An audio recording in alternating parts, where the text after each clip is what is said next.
You ever been in a place where words just ain't enough, where the pain's so deep, the pressure's so real that all you can do is cry out? I'm not talking about tears from your eyes, I'm talking about the cry that comes from your soul, that primal sound that says, I've had enough, I can't stay here. See, some people whisper when life hits them, but champions, they cry out, they scream in the dark, they roar in the silence, not because they're weak, but because they're ready to fight. So if you're tired of pretending, tired of holding it all in, then let it out. Let the world hear your hunger, your grind, your pain, and your purpose. This ain't the time to be quiet. This is the moment to cry out and rise up. In life, there are moments when words fall short. There are times when the weight we carry, the struggles we face, and the challenges we endure cannot be communicated through simple sentences or phrases. It's as if no amount of speaking or writing can truly capture the depth of the emotion we're feeling. These are the moments when the soul cries out in a way that language cannot comprehend. Pain isn't always something that can be seen on the surface. Sometimes it's hidden deep within, buried beneath layers of emotional scars, past trauma, and the constant pressure of daily life. And yet, that pain finds a way to manifest itself. You see, pain doesn't always come with tears. It doesn't always announce itself in loud outbursts of emotion.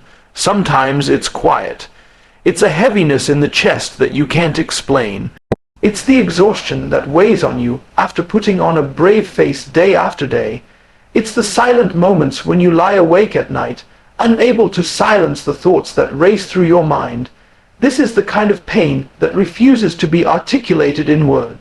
It's the kind of pain that leaves you speechless because no matter how hard you try, you can't make anyone understand what you're going through. No one can truly feel what you feel. This silent suffering is often the hardest to bear. We live in a world that expects us to communicate openly, to share our experiences, and to wear our emotions on our sleeves. But sometimes we're not ready to talk. Sometimes the pain is too much to express. We want to cry out for help, but the words won't come. There's a kind of suffocating loneliness that comes with carrying pain that no one else can see. But here's the truth. Just because your pain is invisible to others doesn't mean it's not real. Just because you can't find the right words to express it doesn't make it any less valid.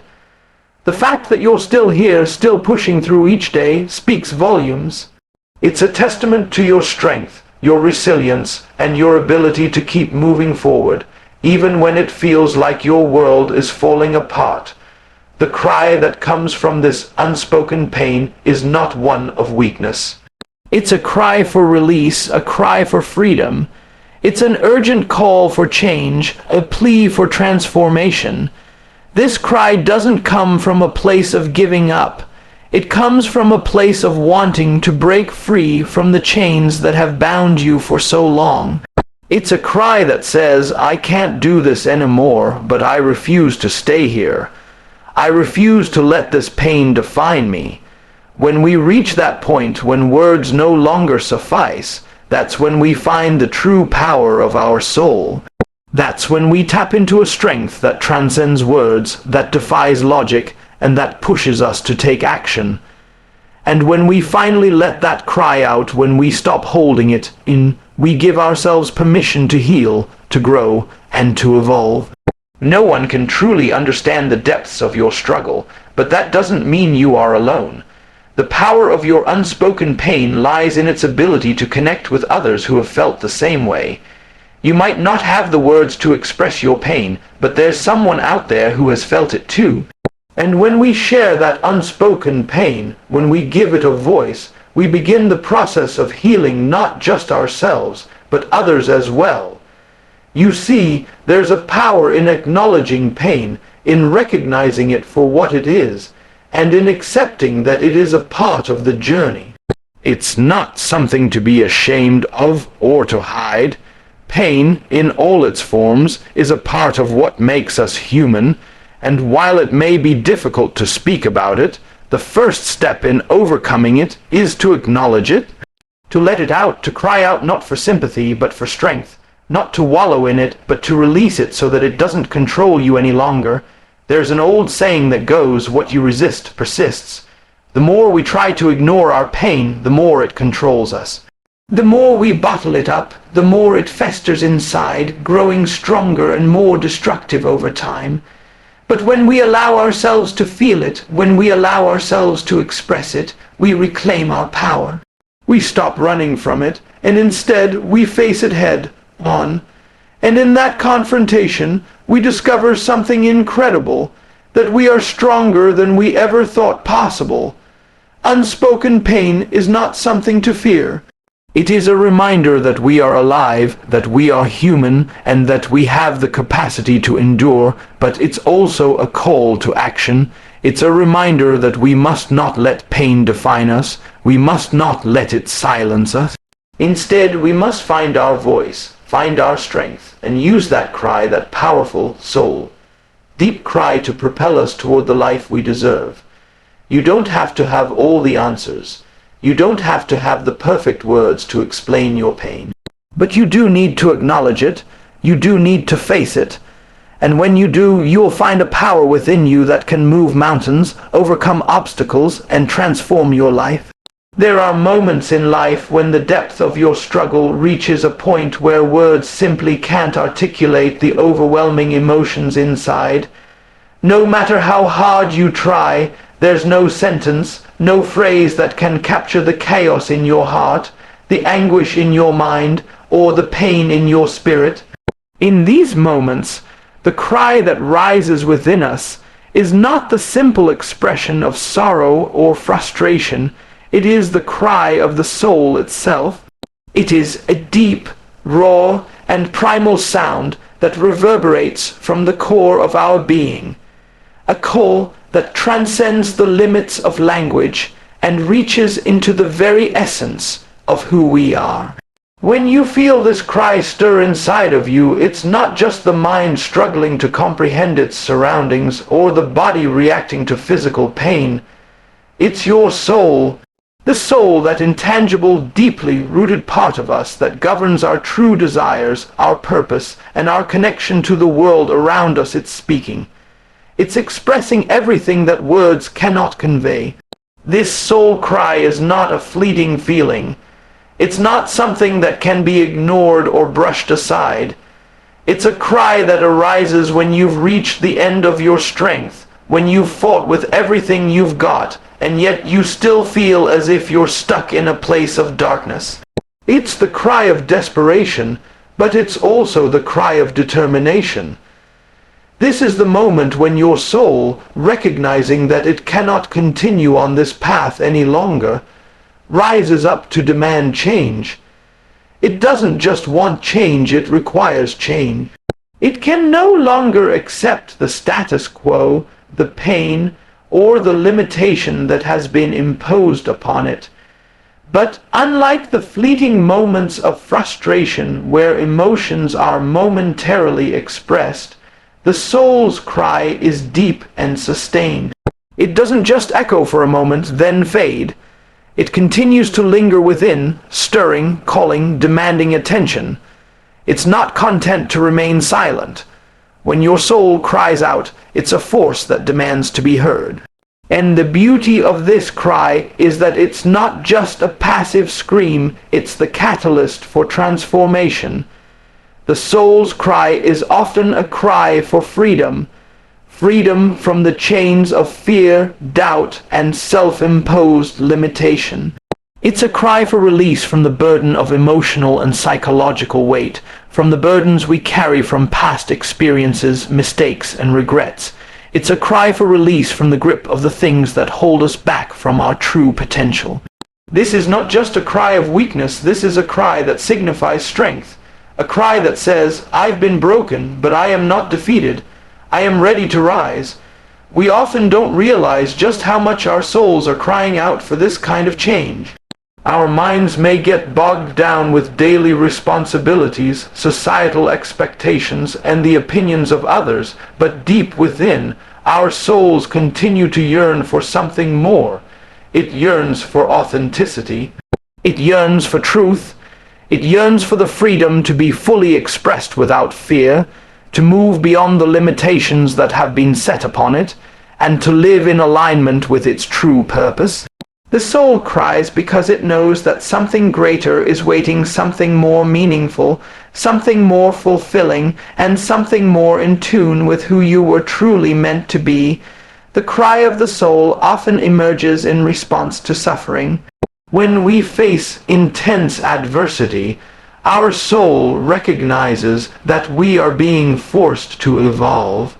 It's the moment of confrontation between the current version of ourselves and the next version, the one who can rise above the pain, who can overcome the obstacles, and who can emerge stronger and more resilient. But the soul doesn't simply want to survive, it wants to thrive. It wants to break free from the patterns and cycles that keep us stuck in the same place, trapped in the same struggles. It wants to evolve into the best version of ourselves, but for that to happen, the soul must first be awakened. This is why the soul's cry is so essential. It's a cry that stirs you to take action. It's the alarm that goes off when you're in danger of losing yourself in the noise and distractions of life. It's the wake-up call that reminds you that your purpose is bigger than what you may have allowed yourself to believe. Your soul knows exactly who you are, and when you ignore its cry, it starts to fade into the background. But when you listen, when you answer that cry, you awaken a power that's been dormant inside you all along. The soul's cry also speaks to the importance of vulnerability. It's a cry that emerges when we allow ourselves to be raw and real with who we are and where we are in life. It's not a cry for pity or sympathy. It's a cry for recognition. It's a cry for healing. It's a cry that invites transformation. But in order to hear that cry and answer it, we must first be willing to embrace vulnerability, to admit that we don't have all the answers, that we don't always have control, and that we're not perfect. Only by being vulnerable, by acknowledging our pain, fear, and uncertainty, can we truly connect with our soul's deepest desires and the changes it's crying out for. This cry is also an expression of the depth of human experience. Every person, regardless of their background, status, or success, has felt this cry at some point in their life. It's the universal language of the soul. It doesn't care about your external circumstances. It doesn't care about the persona you project to the world. It speaks to the part of you that longs for something deeper, for a life of meaning, fulfillment, and purpose. The soul's cry reminds you that you are not just a body going through the motions of life. You are a spiritual being capable of so much more than you can even comprehend. And when you finally listen to that cry, something incredible happens. The layers of fear and self-doubt that have been built up over the years begin to dissolve. You start to recognize that you have the power to shape your reality, to break free from the constraints that have held you back, and to live a life that is fully aligned with who you truly are. The soul's cry is the starting point of this transformation. It's the spark that ignites the fire of change, but hearing the soul's cry isn't enough. We must also act on it. This is where most people fall short. They hear the cry, they feel the longing, but they ignore it or push it aside because they're afraid of the changes it will require. They're afraid of the unknown. They're afraid of stepping out of their comfort zone. But here's the thing, the soul's cry will not go away. It will only get louder, more persistent, until you finally choose to answer it. Answering the soul's cry requires courage. It requires the courage to break free from the familiar and step into the unknown. It requires the courage to trust yourself, even when everything around you seems uncertain. It requires the courage to face your fears, your doubts, and your limitations, and to rise above them. This is the beauty of the soul's cry. It is not just a call for help, it is a call to action. It is the invitation to step into the highest version of yourself, to release everything that no longer serves you, and to embrace the life you were always meant to live. When you answer your soul's cry, you tap into an infinite source of strength and power that is always available to you. You begin to understand that you are not just here to survive, you are here to thrive, to create, and to contribute. And in that moment, when you align with your soul's deepest desires, you will find the courage to rise, to transform, and to step into your full potential. We live in a world where strength is often misunderstood. It's easy to think of strength as something external, something that's defined by the physical, the visible, the muscles, the accomplishments, the external power that can be seen and measured. But true strength doesn't come from what you can see. It comes from the depths of who you are. It comes from the core of your being, from the ability to rise in the face of adversity, from the courage to keep going when everything inside you is telling you to quit. At the same time, there's an unfortunate misconception about what weakness is. People often think that weakness is tied to vulnerability, that it's a sign of being broken or incapable. They assume that if you express pain, or if you admit to being struggling, then you are somehow weak. This perspective can keep us trapped, hiding our emotions and internal battles, that we're okay when we're not. The truth is, weakness is not defined by your struggles or your ability to feel pain. Weakness is found in the unwillingness to face those struggles, to acknowledge that pain, and to use it as fuel for growth. So let's get one thing straight. Strength is not the absence of pain or the absence of difficulty. Strength is not about being invincible or unbreakable. It's about how you respond when you're broken. It's about your resilience, your ability to rise again, to stand tall, and to keep moving forward even when you've been knocked down. Strength is forged in the fire of adversity, not in the absence of it. It's about finding power in your vulnerability, power in your pain, and power in your journey through suffering. Strength is not about hiding from the truth of your circumstances, but about accepting those truths and choosing to rise above them. The difference between weakness and strength lies in how we respond to the challenges that life throws our way. Weakness is rooted in giving up before the battle is over. Weakness is allowing circumstances to dictate your reality, to tell you what you can and can't do, and to define who you are. It's about surrendering to the voices of doubt, fear, and insecurity without ever putting up a fight. It's choosing to believe that your current situation is your permanent reality, that the challenges you're facing now are insurmountable, and that you'll never be able to break free from the cycle of pain and struggle. On the other hand, strength is about acknowledging that you're not perfect, that you're not invulnerable, and that you will face hardships. But instead of allowing those challenges to defeat you, strength is found in your refusal to stay down when life knocks you down. It's about rising from the ashes, learning from your mistakes, and coming back even stronger than before. Strength is not about never falling, it's about getting up every time you do. Think about the greatest stories of triumph in history, both in the lives of individuals and in the collective human experience. Every single one of those stories involves overcoming hardship, facing adversity, and pushing through pain.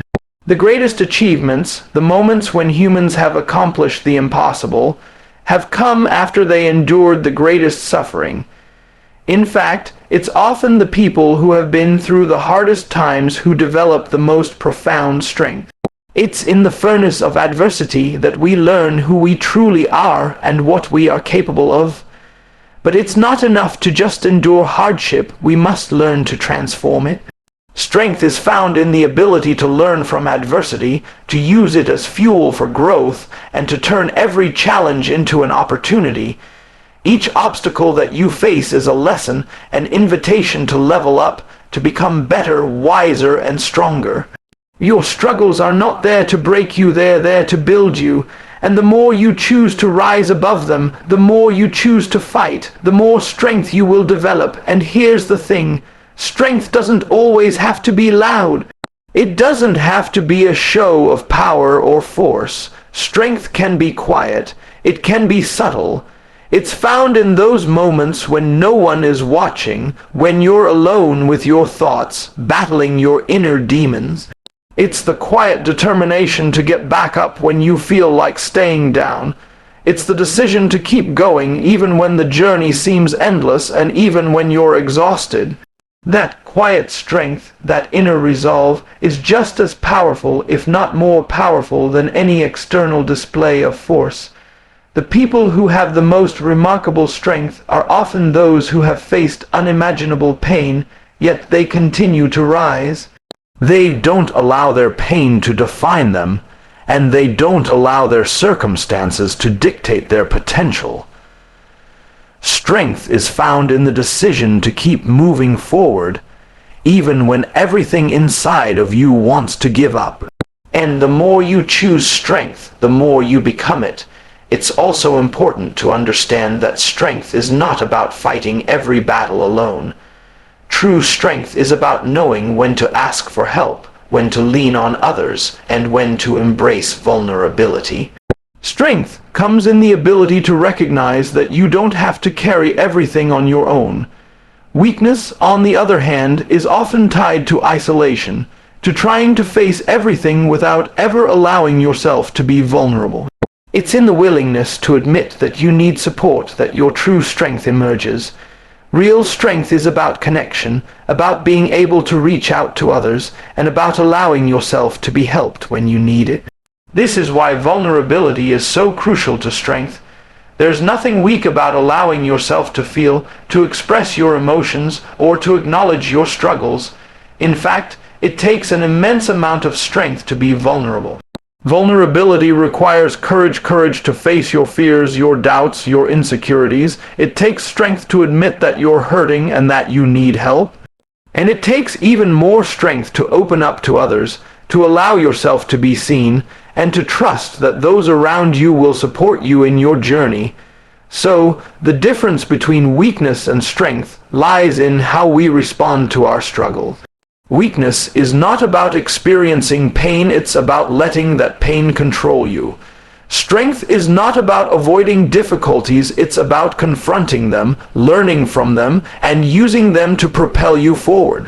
Strength is the choice to keep moving, to keep fighting, and to never give up, no matter how hard the road may be. Strength is the decision to rise after every fall, to find purpose in every struggle, and to use the challenges you face as stepping stones to become the best version of yourself.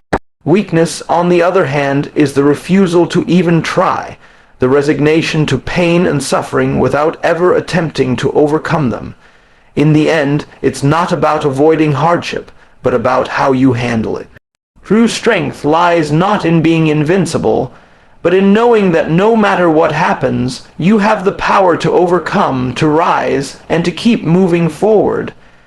It's about the courage to look fear and doubt in the face, to embrace your vulnerability, and to choose strength every single day. In a world that values silence, stoicism, and strength under pressure, crying out can often be seen as a sign of weakness. But let me tell you, crying out is one of the most powerful things you can do. It is the ultimate expression of your inner world, the voice that emerges when everything else fails. It is not an act of surrender or defeat, but a powerful declaration of your existence, your struggle, and your refusal to stay silent in the face of adversity. Crying out is the first step toward reclaiming your life, your strength, and your purpose. So many of us are taught from an early age to suppress our emotions, to hold it all together, to keep pushing forward without ever showing vulnerability. Tough it out. We're told, don't let them see you sweat.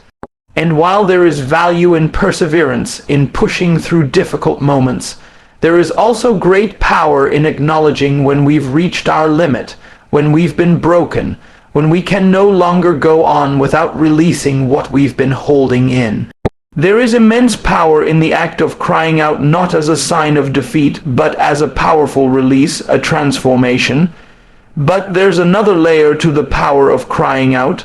Crying out is not just a passive act of release, it is a call to action. It is a statement that says, I refuse to stay here. I refuse to remain stuck in this pain. I refuse to let this struggle define me.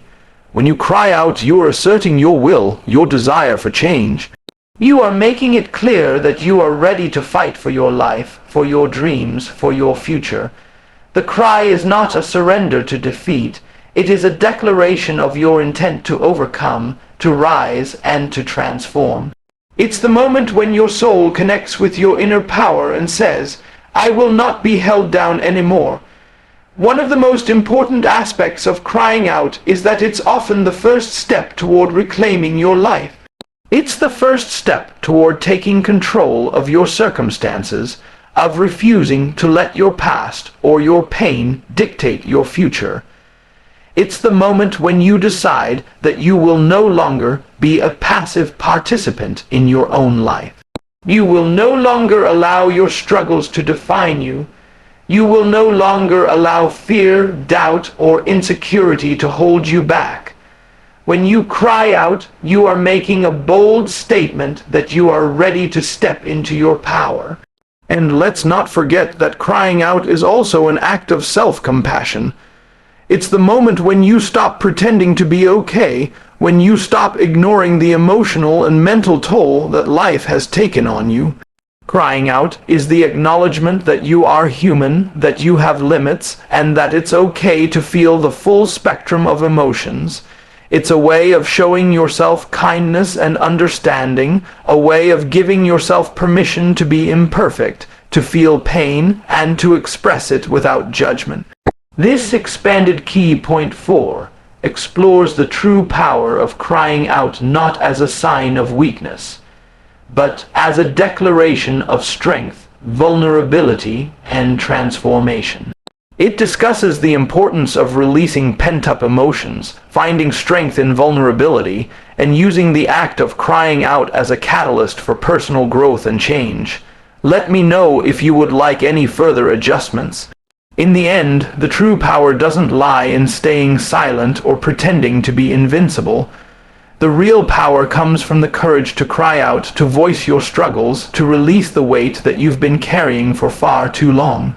It's not a sign of defeat, but a bold proclamation that you're ready to rise, to transform, to fight for a life that is bigger and better than the one you've been stuck in. So, the next time life knocks you down, when the pressure becomes unbearable, don't hide it. Don't bottle it up. Let the world hear your cry, not as a cry of surrender, but as a cry of strength. A cry that says, I am here, I am still standing, and I will keep standing no matter what. The road will be tough, but the power that comes from embracing your pain, from crying out with all your heart, will propel you further than you ever thought possible. You are not defined by your struggles. You are defined by your response to them, and when you rise from that cry, you will find yourself more powerful than you ever imagined.